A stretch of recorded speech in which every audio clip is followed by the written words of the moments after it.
Tech titans, tariffs, what could go wrong? Apple opened its books and the company is running for the hills, or more accurately, India and Vietnam, as Trump's tariffs slam Chinese manufacturing. Tim Cook just confirmed it. Most U.S.-bound iPhones this quarter will not be made in China. Why? Well, because Apple could get slapped with $900 million in tariff-related costs this quarter alone. Meanwhile, Amazon shares are down after issuing a cautious forecast, and AWS missed the mark. Okay, Taylor, I know you love earnings. Let's start with Apple. I was amazed by these numbers. Little warning sign in there. iPhone sales in China are starting to go flat among the Chinese. What do you make of this report?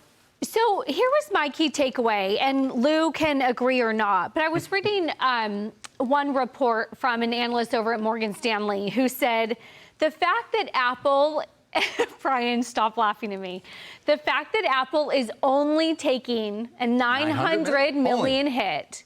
They pulled in $95 billion last quarter.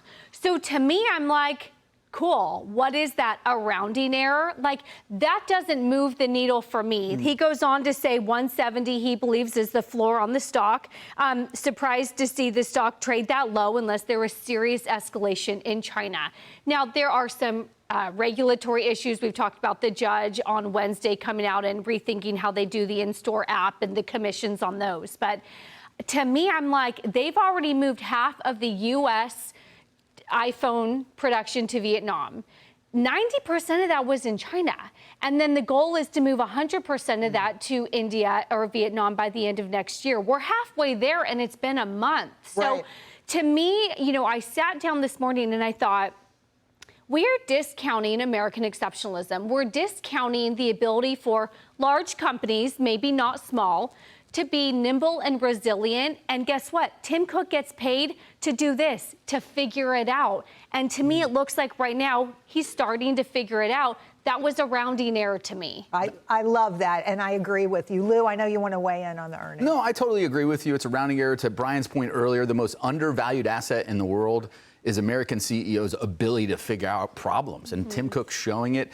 I think, and as a whole, big tech here is like a boy band that broke up, right? And they're all going their separate directions, and you have to pick out who's... Wait, a boy band that broke up? Yes, because everyone like just followed NSYNC or New Kids on the Block, and then they all had some of them had breakout careers, and that's what's happening with the Mag 7. And Apple is Justin Timberlake from NSYNC, is the one who's going to have the best solo career forever. I've bet my own personal capital on it.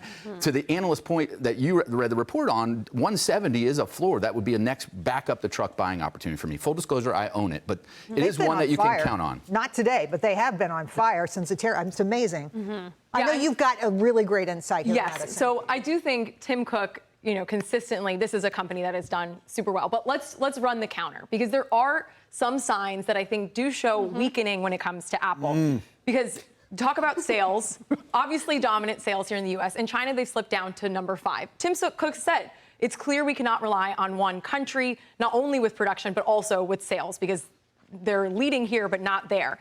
The big thing for Apple, they make a lot of money, not on the sale of the iPhone, but also of the in-app sales, as well as the contracts they have with other companies. So I won't get too far into it. You talked about it, all this stuff with the App Store. They take 30% commission from any sale. We are seeing an AI revolution. Every time you download your ChatGPT or, you know, your Anthropic, that's money to Apple. So if that changes, if they can't take that 30% off the top, that's bad news. The other big thing is that a quarter of the company's operating profit comes from royalties that Google pays. So Google pays Apple to say, we are the default browser on your phone. Right now, Google is in court. They found guilty of having a monopoly in online search because of deals like this. They're in the remedies phase, so the judge is going to rule in August what needs to be done. How do we correct this monopoly? And if it comes down that Google can't be paying Apple and Apple loses all of that revenue, that's a huge hit. Huge hit, but Brian will argue with me on this. I don't think Apple has to innovate ever again. They just have to iterate, because they have 2.5 billion installed devices. How did that work for BlackBerry? They're out because Apple kept outmaneuvering Lou, them. you got to walk back that. No. Apple never has to innovate. They don't have to. It's iterate because they have the platform that's there to serve it up. That's like the Kodak strategy. No, Kodak had great patents. They still innovated, right? And Apple obviously is innovating, but they don't have to come out with the next new big thing. Everyone else is doing it, and they just roll it out over their platform, just like Meta's done with Snap. The reason that Snap will always be in the gutter is because they have no patent protection, and whenever they find out something that works, Meta adopts it. And Apple can do the same thing. We've seen open source AI. We'll roll it out with Apple. Look, I'm adamantly, unashamedly bullish. But I think your points are fair. Tim Cook will have to figure out how to replace that, and I would bet on he's going to figure it out. See, if he can't, then you're right. The stock's going to suffer as a result. I think he figures it out with AI, but I'm with the combination of these two. I think Tim Cook can solve the tariff problem. I'm with Taylor on that. He can solve that problem with Vietnam and India and elsewhere.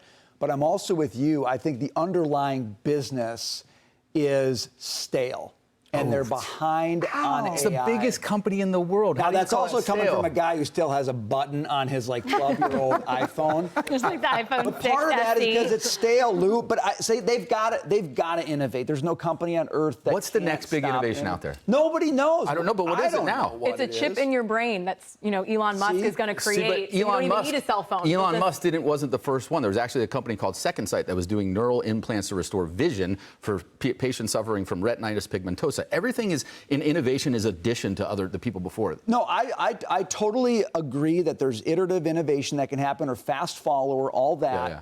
But I don't think they're fast following anybody. They are slow following a lot of people. So what happens to a lot of these American companies that you used to know about that we don't talk about anymore because they're not around anymore? Somebody mentioned Kodak. They become these big bureaucracies. They're like a government. Nothing ever happens, right? It's all about protecting your little sphere. Is that where you think Apple is right now? I just think, yes, I think they're at that spot. They've got this huge cash hoard. I don't know that they know what to do with it. We're returning it to shareholders. Okay, but that's a short-term strategy to boost the stock price, not a long-term strategy. Apple's a great company, no question about it. Do you think it's the next Intel, though, I guess? Because Intel can't get out of its own way. It's I think the guy who's betting on it long-term should answer that question. That would be my fear, is that these guys are the next Intel, or just the guys who captured a moment. I really actually think the Kodak example is interesting. Yeah. Captured a moment, but the moment changes because the platform changes and they're still wedded to the old thing. That I think is a risk. But all that said, in the short term, I think Taylor's right. I think they can solve the tariff problem. I think they can resource. And I also think, they're huge, and I don't think they're too big to fail, but I do think you're seeing that nimbleness that they have. The fact that Tim Cook is already saying we have a plan, the goal is by the fall to have all of iPhone sales in the U.S. coming from Vietnam and India, which would be amazing. If that is actually possible, kudos to Apple. But I do wonder if, I wonder how the original founders of Apple are feeling about where they are now, because I don't think they're as innovative as they were at the start. Yeah, I would agree with that, but I guess here's the best thing. We can have a very spirited debates about it, and we don't have to decide and judge who's right or wrong. The market does it for us. So we could come back 6 months from now, a year from now, and I was wrong in this, you were wrong on that, and we just don't. That's the beauty of investing in the dynamism in the American economy and innovation. But yeah, the founders probably aren't. They're definitely not innovating as much. But it's I'm a looking whole at different it company than it was. I'm looking at it then. as, can you generate a return on my capital? And I don't care if you're a food business and you make 3% margins and you could do it because it's undervalued, or you're an energy company or a technology company. Right. There's 5,000 choices to make money in the stock market. I got to pick one or two that actually work.